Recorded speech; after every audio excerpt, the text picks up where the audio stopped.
में विद्या ग्रहण किया करते थे।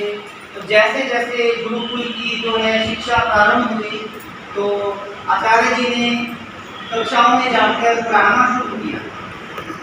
नए नए बच्चे थे तो कई दिन हो गए पढ़ाते पढ़ाते आचार्य जी को कक्षा में।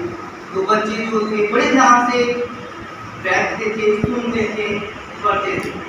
लेकिन क्या हुआ, एक बच्चा जो है वो यूं ही हिंदी पढ़ा रहे हैं, सुना रहे हैं कुछ भी अच्छी बातें, तो उसका ध्यान कभी इधर जा रहा है, कभी उधर जा रहा है, कभी उड़ती तितलियों की तरफ, कभी धूप की तरफ, कभी आकाश की तरफ। कई दिन हो गए ऐसे ही। अगले दिन भी ऐसा ही हुआ।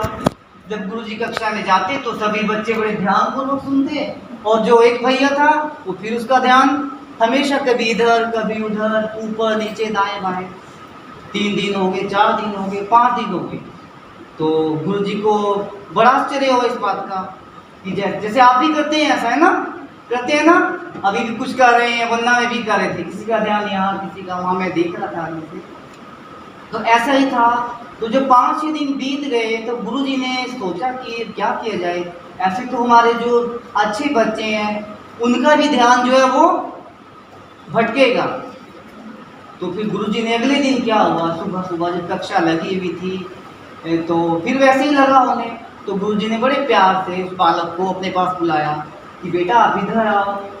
तो बोला अपने अपना हाथ दिखाओ। तो गुरुजी को हाथ दिखाया। तो गुरुजी ने बोला मैं कितने दिनों से आपको देख रहा हूँ, आपका ध्यान यहाँ नहीं लग रहा है। सब बच्चे कैसे बैठते हैं, कैसे सुनते हैं, लेकिन आपका ध्यान नहीं लग रहा है।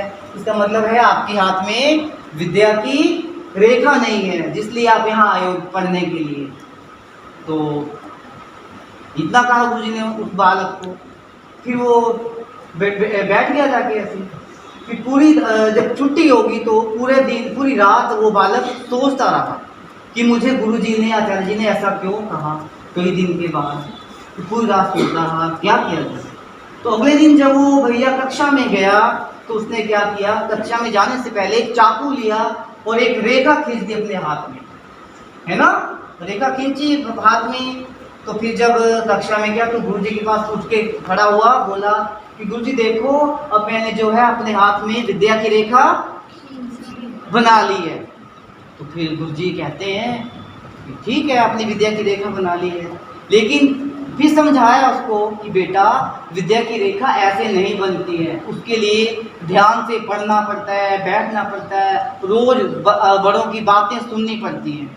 तो फिर उसने बच्चे ने बड़े ध्यान से बात को लिया और पढ़ना आरंभ कर दिया।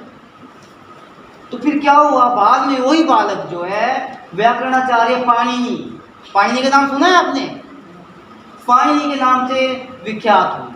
जो व्याकरण है वो पाणिनि जी ने लिखा हुआ है। सुबह हमारा उसमें नाम भी आता है, पाणिनि से पतंजलि आता है ना। तो फिर देखो ऐसे हुआ।